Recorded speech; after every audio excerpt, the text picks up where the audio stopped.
Hey guys, welcome to Happy Coding for Everyone channel. Let's start from where we left in our previous tutorial. I want to create another example by using getElement by class name. As you notice, we have used just only getElement by ID, but we can also use getElement by class name too. Let's create an example about it. I want to create a button first. Button, let's say type button, and our function name change style with class. You can assign any name you want and our brackets. And let's give a name. Let's say change style with class. Let's save that one and copy our function name, and let's create our function. Let me get it up. Function and our function name and curly braces. I want to create a variable. Let new style. You can assign any name you want. It is depend on you.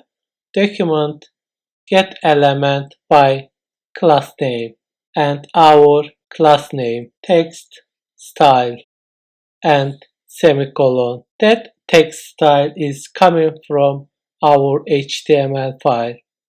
As you remember, we use that class name in our paragraph tag. Then let's assign some style for our variable. New style, square brackets, 0 and style, then color, let's say green and semicolon, and new style, square brackets and 0 dot style dot, let's say font size. Let's make it 50 pixel and semicolon. Let's save it and have a look at it. This is our button. Let's click that button.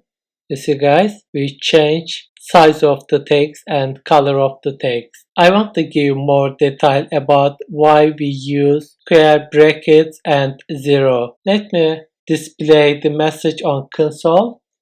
Console log new style and semicolon. Let's save it and have a look at on our console. Let's click our button. You see guys, we see the message here. We see the all HTML collection, but we don't need all those things. We need specific item. That's why we use 0. Let me make it 0 and then show the difference. Let's save it and click the our button, and we see the actual paragraph element and class and rest of things. You see guys, our style comes to style. That's why we use like this. Let me comment it out that one and let's save it again. Let's have a look at query selector all. I want to put another HR here and let me put it down and get it up. I'm going to use 3 different HTML elements. Let's say H2 with class name, let's say selector. You can assign any name you want as a class name. Let's say title selector, and let's create a paragraph with class name selector and paragraph selector, and let's create a label with class name selector. Let's say label selector, and let's put a BR. Then let's create our button. Let's say selector type button and on click selector. Selector is going to name of our function. Let me copy our function name and let's save our HTML file and let's create our function selector, and I need to create 2 variables. Let one of them is selector. You can assign any name you want, and the other one is I, and selector equal document dot query selector all, and our class name, which is selector.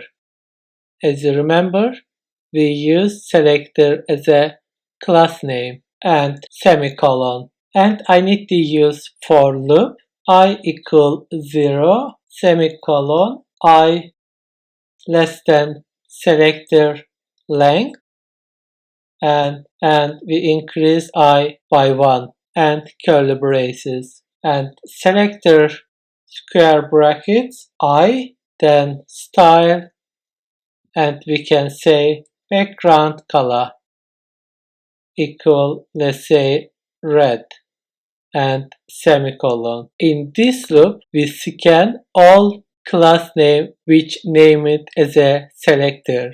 Let's save it and have a look at it. Let's click our button. You see guys, it scan all class names by one by. It is starting from 0 and increasing 1, 2 and so on to scan all selector class name and change the background color red. For example, let's add another label with different class name. Let's say selector new, table selector new one. Let's save it and click the button. You see guys, query selector doesn't take the last one because last one has different class name. Let's have a look at event listener. Let's put another HR.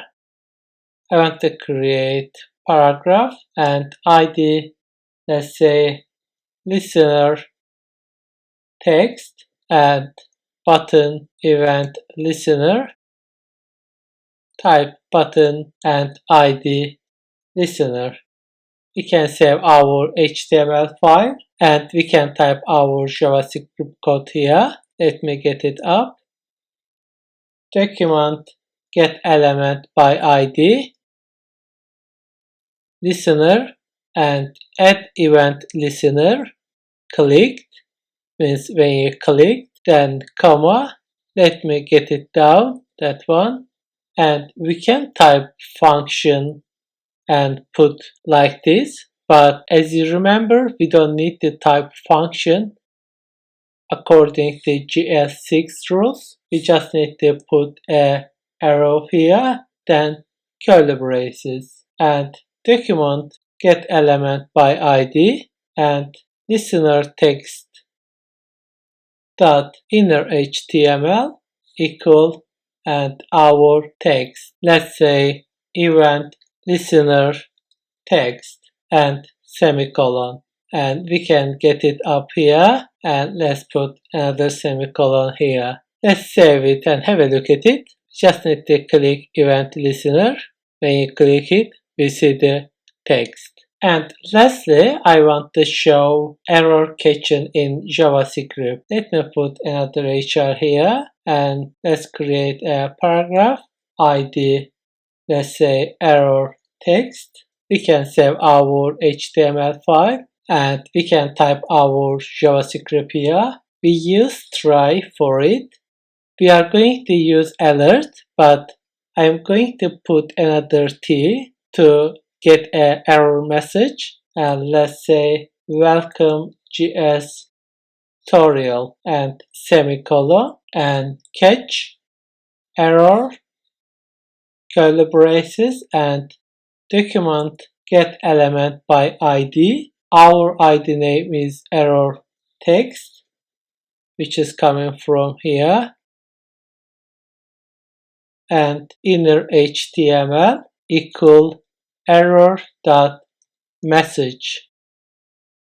We are going to display the error message on our screen now. Let's save it and have a look at it. You see guys, it's saying alert is not defined. Let me make it correct and let's save it and have a look at it. You see guys, we see our alert message.